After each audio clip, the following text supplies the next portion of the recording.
if you want to destroy the Khilafa, okay, you have to make sure that it cannot be restored. How can you take the entire world of Islam with so many ulama and ensure that not only is the Khilafah destroyed, but it cannot be restored? That's a tall order. How to do it? The answer is, you not only have to liberate the Haramain from the control of the Khalifa in Istanbul, but you have to put it in the control of those who will not themselves claim the Khilafah and will not allow anyone else to claim the Khilafah.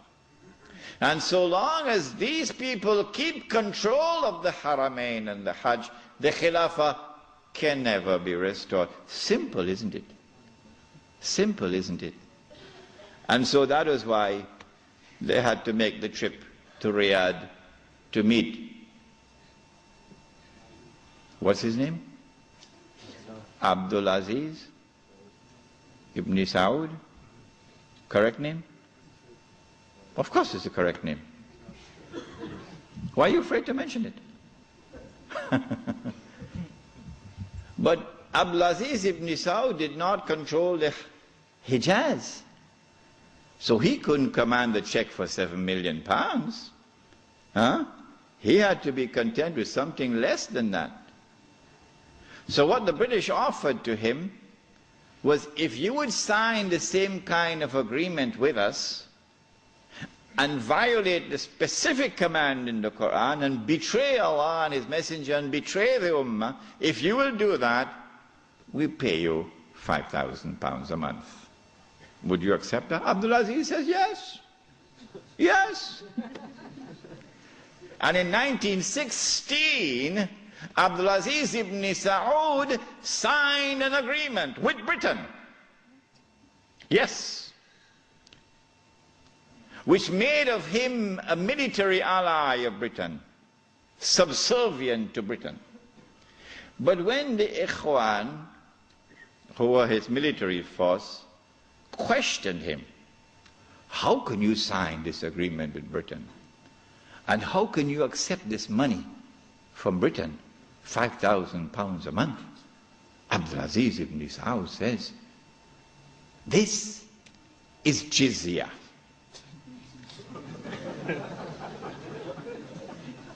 Jizya is what they pay to me because I control them. It was dust in their eyes and they swallowed it. And so Abdul Aziz ibn Saud got away with it. Massive betrayal, and a very dangerous plan is now in place.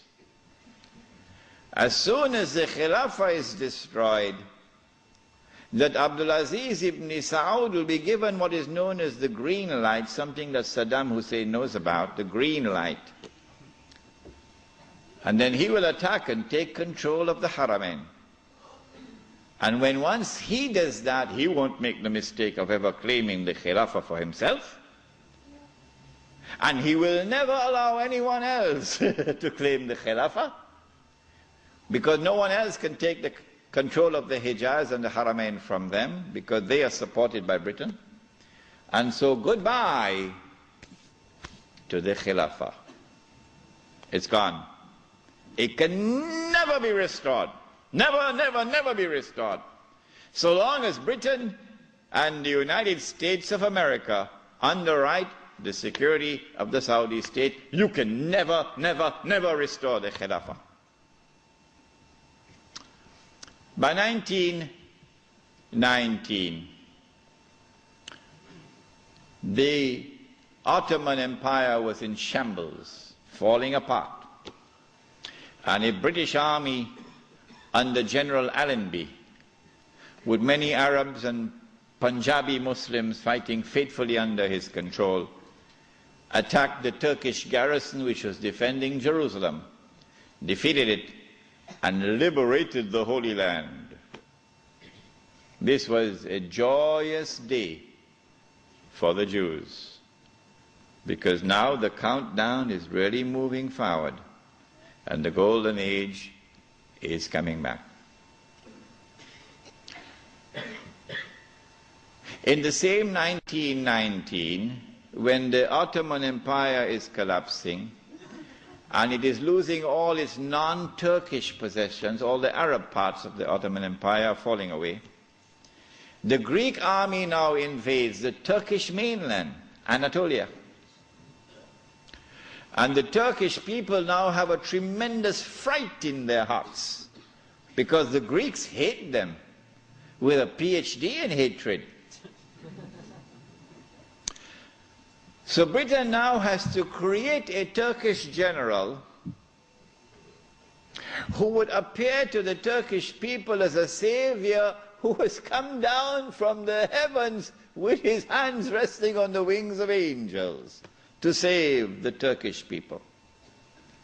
And so at a place called Gallipoli, a man named Mustafa Kemal inflicts a defeat on the ruling state in the world, Britain, and immediately climbs the ladder to become the hero of all heroes in Turkish history. Very convenient, isn't it? Mustafa Kemal now takes over. He is in fact de facto ruler over the Ottoman Empire, and the Khalifa is just a piece of furniture. In 1920, I think, or 21, there was a big treaty, negotiations in Versailles, and from this emerged now the Turkish Republic, which replaces the Ottoman Islamic State. But Mustafa Kemal said, the Turkish people love their Khalifa. So if Europe could have a pope, why can't we have a pope too? This was simplistic thinking on the part of Mustafa Kemal. If the Europeans could have a pope, well, so too can we.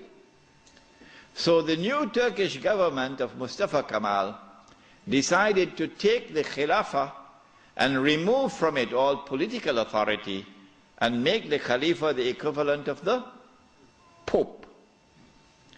This was 1922. And things were going fine for him. Turkish people were happy. Khilafa is still there. And the leadership of the revolution in Turkey were very happy because we have a secular state now, modeled after the European state. But in 1924, on the 3rd of March, suddenly Britain demanded, of course this is secret, they wouldn't reveal it, Britain demanded of Mustafa Kemal that he must abolish the Khilafah. The demand came from Britain.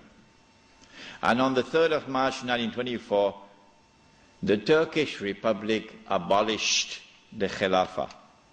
The question we have to ask is, why did they do it when there was no need to do it? Nothing. It represented no threat whatsoever to the secular Turkish Republic. The answer for the abolition of the Khilafah on the 3rd of March 1924 is located in a place called India. But even the Indian scholars of Islam are not aware of it. Even they are not aware of it. When the attack on the Khilafah was taking place in the 1916, 17, 18 period, then Indian ulama, at that time the Indian Muslim community was one of the most influential Muslim communities in the world. And the Indian Muslim community was led by leaders who knew Islam and lived Islam. Men like Maulana Muhammad Ali Jawhar, Maulana Shaukat Ali, Maulana Sayyid Suleiman Nadwi, Mufti Kifayatullah, men who knew Islam and lived Islam. And they wanted to get rid of British imperial rule in India, so that when they got rid of the British, they could restore Islamic rule over Muslims. That's all they wanted. Get rid of the British and restore Islamic rule over Muslims. And they realized that they could mobilize the Muslim masses of India over this issue of the Khilafa, because everybody loved the Khilafa. And so they established a movement which they call the Khilafat movement, Harakatul Khilafa, the Khilafat movement. When they established the Khilafat movement and it began to mobilize the Muslim masses, the body which was sleeping is now waking up for revolutionary struggle to preserve the Khilafah in Istanbul.